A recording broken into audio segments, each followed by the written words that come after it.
இன்றைக்கு அதிகாலையில் ஈரானுடைய வான்வெளியில தாக்குதல் நடத்துவதற்காக வந்த இஸ்ரேலிய ஆக்கிரமிப்பு ராணுவத்தினுடைய போர் விமானம் ஒன்றை சுட்டிருக்கிறது, தாக்குதல் நடத்தி இருக்கிறது ஈரான் என்கிற செய்திகள் வெளியாகி இருக்கிறது. ஈரான் மேல அட்டாக் பண்றான், ஈரானுக்கு அடிக்கிறான், அடிச்சு புட்டு ஈரானுடைய பெட்ரோலை வாங்கிக்க என்று சொன்னா எப்படி இருக்கும்? அமெரிக்க அதிபர் டொனால்ட் ட்ரம்ப் வளம மாதிரி இன்னைக்கும் ஒரு கம்பியை கட்டுற கதையை சொல்லியிருக்கிறார். என்னன்னு கேட்டா 4 முதல் 6 வாரங்களில் யுத்தம் முடிவுக்கு வரும், 1.5 மாசத்துக்குள்ள யுத்தத்தை முடிப்போம்னாரு. ஆரம்பத்தில் என்ன சொன்னாங்க? 3 days, 3 நாட்கள். 3 நாட்களுக்குள்ள போறோம், ஈரானை அடிக்கிறோம், தூக்குறோம், சரண்டர் பண்றோம், வர்றோம்னாங்க. இப்ப என்னன்னு கேட்டா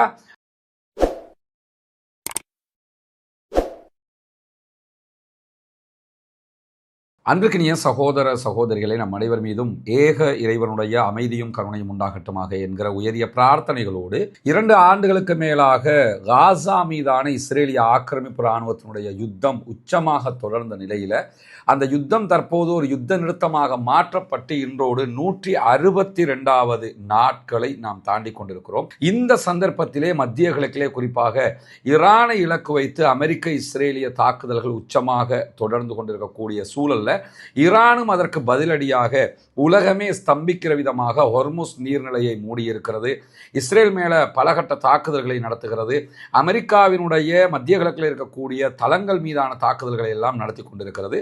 இப்படியான சூழலில் என்னவெல்லாம் நடந்திருக்கிறது இன்றைய நாளில் என்கிற செய்திகளைத்தான் இன்றைக்கு நம்ம பார்க்க இருக்கிறோம். குறிப்பாக ஈரான்ல இருந்து தற்போது ஏவுகணைகள் ஏவப்பட்டிருக்கிறது இஸ்ரேலை நோக்கி என்கிற செய்திகளை இஸ்ரேல் அறிவித்திருக்கிறது. அதே நேரம் IRGC மிக கடுமையான ஏவுகணைகளை தற்போது இஸ்ரேலை நோக்கி ஏவி இருக்கிறோம் என்கிற செய்திகளை சொல்லியிருக்கிறார்கள்.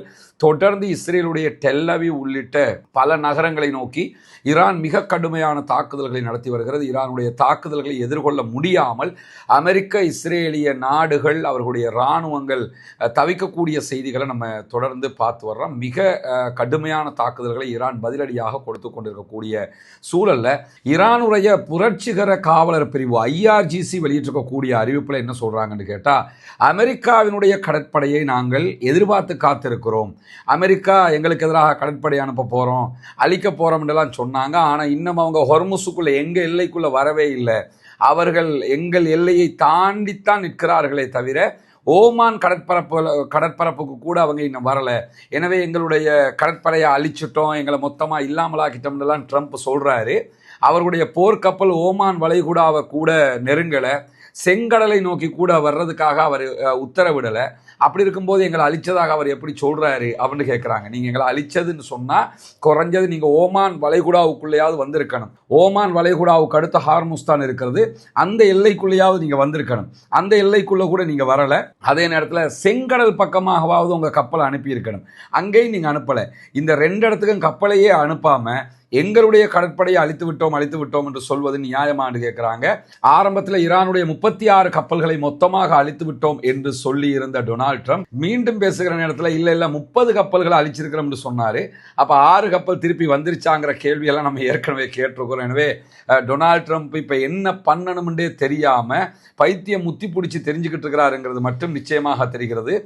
யூதர்களுடைய இஸ்ரேல்காரனுடைய பேச்சை கேட்டு மாட்டிக்கிட்டாரு என்கிற நிலையில தான் தற்போது அவருடைய படைகள் எங்களை நோக்கி வர வேண்டும் என்று நாங்கள் எதிர்பார்க்கிறோம், எங்களுடைய கடற்படை அதற்காக தயாராக இருக்கிறது என்று சொல்லி IRGC அறிவித்திருக்கக்கூடிய நிலையில சற்று நேரத்துக்கு முன்பதாக அமெரிக்காவுடைய மத்திய கட்டளை அதாவது சென்டகாம் வெளியிட்டிருக்கக்கூடிய ஒரு அறிவிப்பு வெளியாக இருக்கு. அவங்க என்ன சொல்றாங்கன்னா, ஹார்முஸ் ஜலசந்தியில ஈரானுடைய செல்வாக்கை குறைச்சிருக்கிறோம் அப்படிங்கிறாங்க.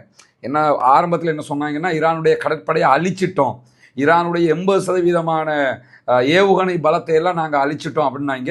பெஞ்சமின் நெத்தன்யாகும் ஈரானுடைய ஏவுகணை பலம், ஈரானுடைய அணு ஆயுத பலம் எல்லாத்தையுமே நாங்கள் இல்லாமலாக்கிட்டோம்னு சொன்னாங்க. ஆனால் இன்னைக்கு வந்து உட்காந்துக்கிட்டு சென்டகாம் என்ன சொல்றாங்கன்னு கேட்டால், அமெரிக்காவுடைய மத்திய கட்டளை இராணுவம் என்ன சொல்லுதுன்னு கேட்டால், ஹொர்முஸ் ஜலசந்தியில ஈரானுடைய செல்வாக்கு குறைக்கப்பட்டிருக்கிறது. ஈரான் தன்னுடைய கப்பல் எதிர்ப்பு குரூஸ் ஏவுகணைகள், நடமாடும் ஏவுகணை தளங்கள், ஈரான்கிட்ட நடமாடும் ஏவுகணை தளங்கள் இருக்குது. அதாவது இவங்க சொல்றாங்க நாங்கள் 400 ஏவுகணை தளங்களை அழிச்சிட்டோம் அப்படிம்பாங்க, அல்லது 300 அழிச்சிட்டோம்னு சொல்லுவாங்க. அப்படின்னு நீங்கள் என்ன புரிஞ்சுக்கிறோம்னு கேட்டால், நடமாடும் ஏவுகணை தளங்களை அழித்திருப்பார்கள். ஒரு பெரிய டிராக்டர் மாதிரி ஒன்று இருக்கும், பெரிய லாரி மாதிரி ஒன்று இருக்கும், அதில் இருந்து ஏவுகணைகள் ஏவுகிற விதமாக அந்த புகைப்படங்கள் வீடியோக்களை நீங்கள் பார்த்துருப்பீங்க. அந்த ஒன்று அழிச்சா ஒரு தளத்தை அழிச்சிட்டோம் அப்படிம்பாங்க. ஈரான்கிட்ட இருக்கக்கூடிய ஸ்பெஷலை என்னன்னு கேட்டால், ஏவுகணை தளங்கள் கட்டிடமாக எழுப்பப்பட்டதை விட அதிகமாக இப்படி தனித்தனி வெஹிக்கிளாக உருவாக்கப்பட்டிருக்கிறது. ஒரு வெஹிக்கிளை பங்கர்ல இருந்து வெளியே கொண்டு வந்து வச்சு அதுல இருந்து ஏவி விட்டுருவாங்க.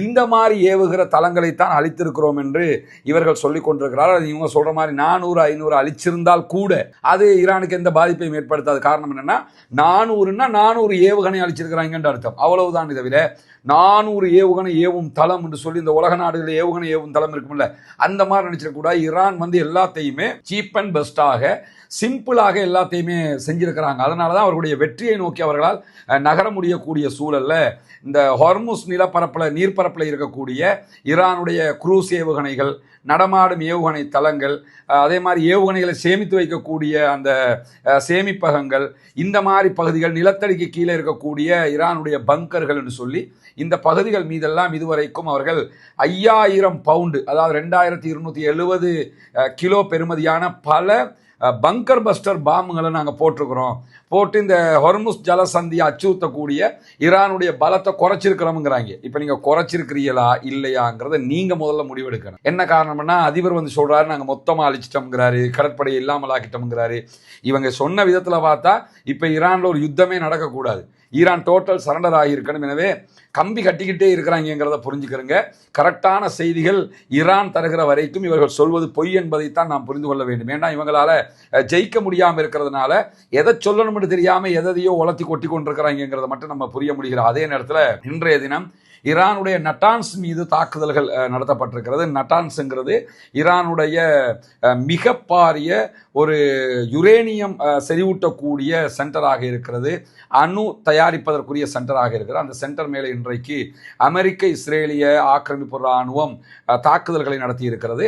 இந்த தாக்குதல்கள் எங்கள் மீது நடத்தப்பட்டிருக்கிறது என்கிற செய்திகளை ஈரான் ஒப்புக்கொண்டிருக்கிறது. அதே இந்த தாக்குதல்களால் கதிர்வீச்சு கசிவுகள் எதுவும் ஏற்படவில்லை என்று சொல்லியும் சர்வதேச அணுசக்தி முகமைக்கு தொடர்பான தகவல்கள் கொடுக்கப்பட்டிருக்கிறது என்கிற செய்திகளையும் ஈரான் இன்றைக்கு வெளியிட்டிருக்கக்கூடிய செய்திகளை பார்க்க முடியும். ஈரானுடைய செறிவூட்டப்பட்ட யுரேனியம் இங்கே இருக்குன்னு நினைச்சுக்கிட்டு தான் அடிச்சுக்கிட்டு இருக்கிறாங்க.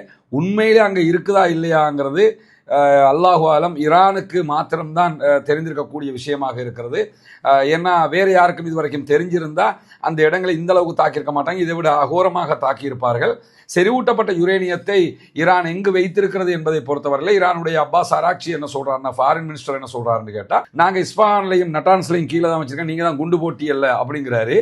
அது மறைப்பதற்கான ஒரு உத்தியாக அவர்கள் பயன்படுத்துவதை போன்று தெரிகிறது. வேறு எங்கோ அவர்கள் அதை வைத்திருக்கிறார்கள் என்பதையும் நம்ம புரிந்து கொள்ளுகிறோம். அதே நேரத்தில் இன்றைக்கு அதிகாலையில் ஈரானுடைய வான்வெளியில் தாக்குதல் நடத்துவதற்காக வந்த இஸ்ரேலிய ஆக்கிரமிப்பு இராணுவத்தினுடைய போர் விமானம் ஒன்றை சுட்டிருக்கிறது, தாக்குதல் நடத்தி இருக்கிறது ஈரான் என்கிற செய்திகள் வெளியாகி இருக்கிறது.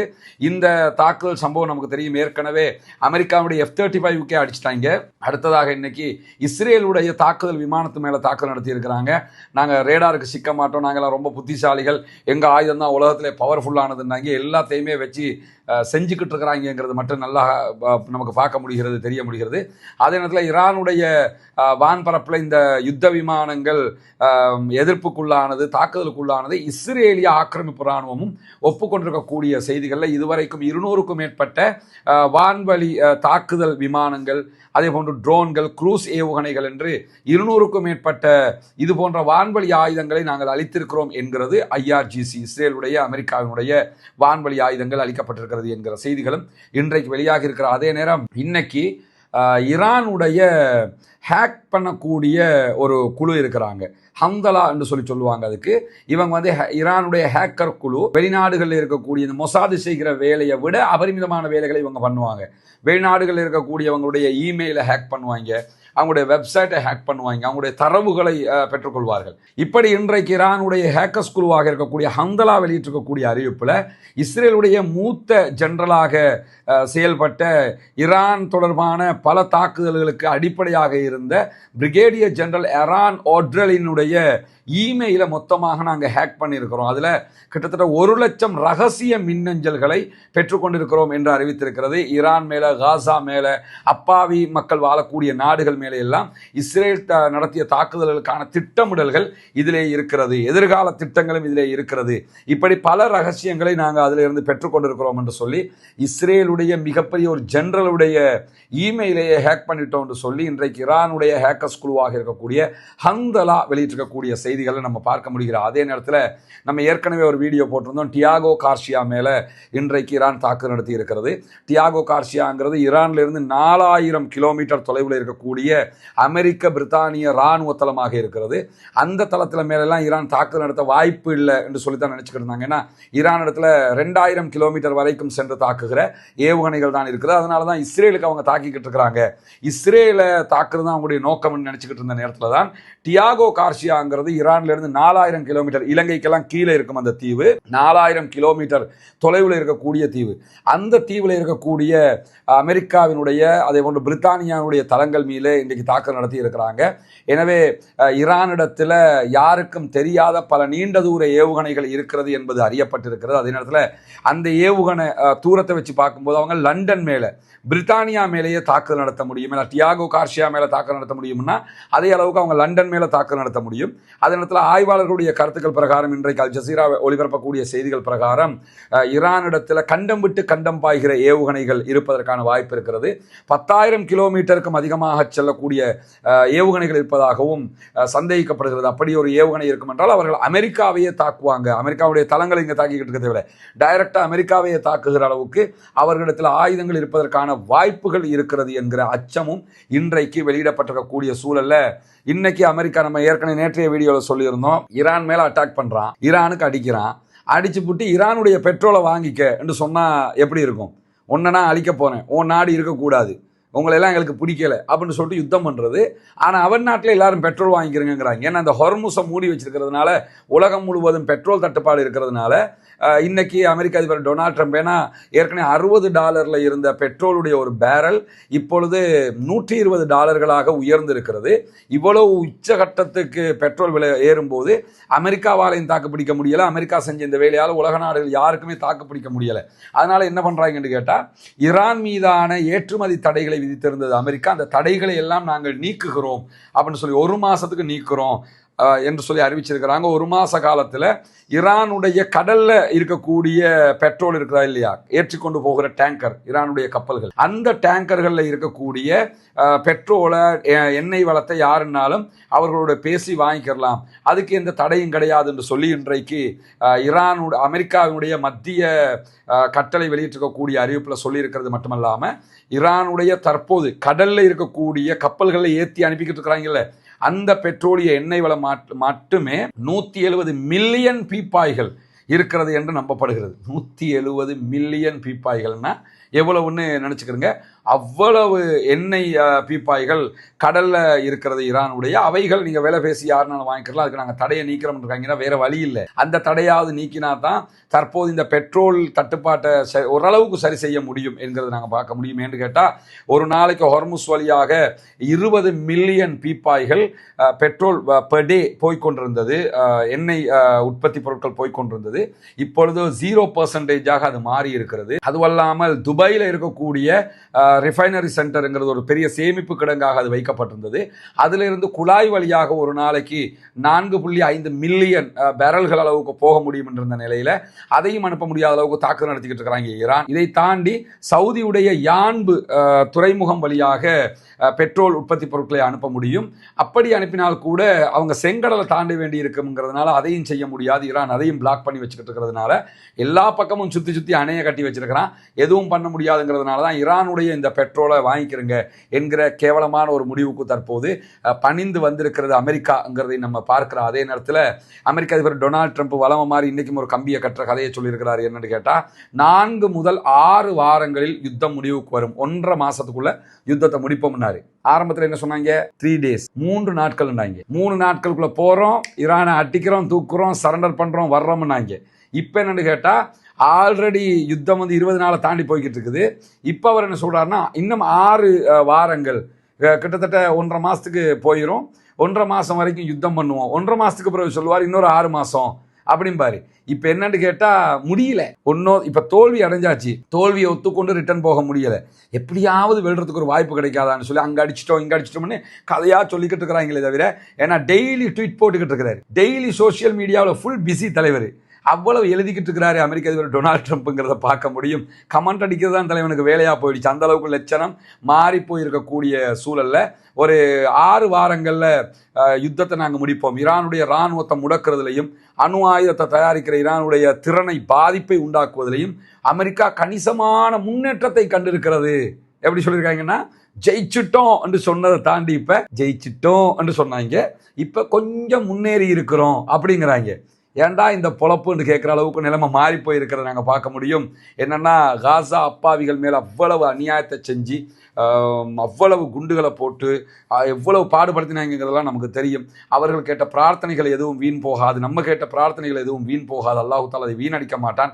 இன்னைக்கு ஈரானிடம் அதற்கு தேவையான பதிலடியை வாங்கி கட்டி கொண்டிருக்கிறார்கள். மிக பெரும் திருப்தியான ஒரு பதிலடியை ஈரான் கொடுத்து கொண்டிருக்கிற இந்த ஆக்கிரமிப்பாளர்களுக்கு எதிராக என்பதை நம்ம பார்க்கிற அதே நேரத்தில் இன்னைக்கு வடக்கு இஸ்ரேல், நார்த் இஸ்ரேல் பகுதி, அதே போன்று இஸ்ரேலுடைய ஃபோர்ஸஸ் இருக்கக்கூடிய பகுதிகள் மேலெல்லாம் ஒரே நாளில் 55 பாரிய தாக்குதல்களை நடத்தி இருக்கிறது ஹிஸ்புல்லாக்கள் என்கிற செய்தி வெளியாகி இருக்கிறது. சவுதி அரேபியா மேலே இன்றைக்கு நடத்தப்பட்டிருக்கக்கூடிய தாக்குதல்களில் 8 ஆளில்லா விமானங்களை சவுதி அரேபியா சுட்டு வீழ்த்தி இருக்கிறது என்கிற செய்திகள் வெளியாகி இருக்கிறது. 8 ஆளில்லா விமானங்கள் யார் ஏவினாங்கிறத சவுதி அரேபியா சொல்லலை. ஈரான் தான் ஏவி இருந்தால் ஈரான் ஏவினா என்று சொல்லியிருப்பாங்க. எனவே சவுதி அரேபியா இதை சொல்லாத பட்சத்தில் ஈரான் அல்லாத இன்னொரு சாராரும் ஏவுகிறார்கள் என்பதை சவுதி அரேபியா தெளிவாக புரிந்து வைத்திருக்கிறது. அதே போன்று குவைத்தினுடைய வான் பாதுகாப்பு படைகள் வெளியிட்டிருக்கக்கூடிய அறிவிப்பில் இன்றைக்கு ஆளில்லா விமான தாக்குதல்களை நாங்கள் தடுத்திருக்கிறோம், ஏவுகணை தாக்குதல்களை தடுத்திருக்கிறோம்ங்கிறாங்க. எத்தனைன்றதை அவங்க குறிப்பிடலை, யார் அடிச்சாங்கிறதையும் அவங்க குறிப்பிடலை.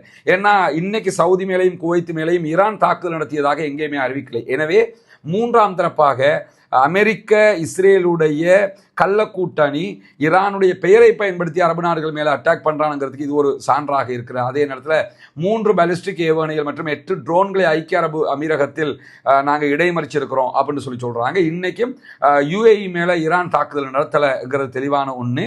ஆனால் இன்றைக்கு 3 பாலிஸ்டிக் ஏவுகணைகளையும் 8 ட்ரோன்களையும் நாங்கள் தடுத்திருக்கிறோம்னு யுஏஇ சொல்லியிருக்கிறாங்க.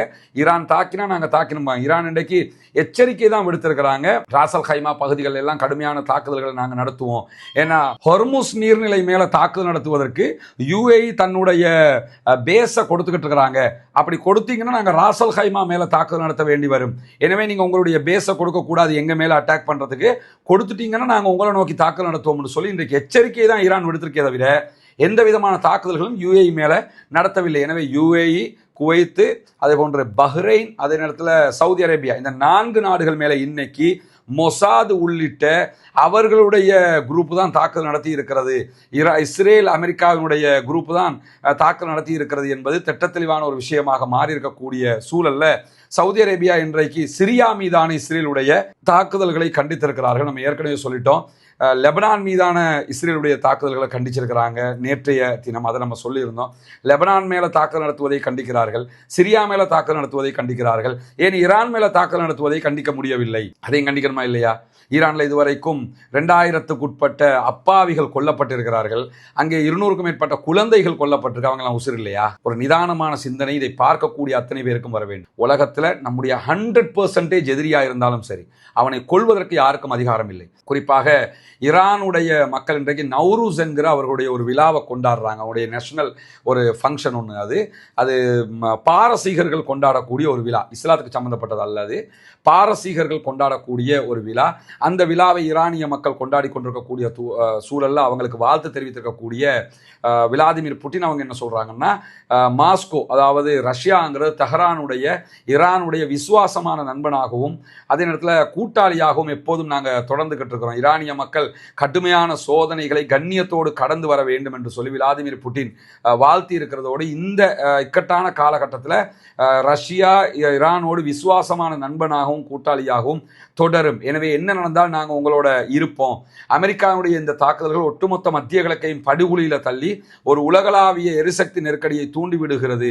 எனவே இது நிறுத்தப்பட வேண்டும்.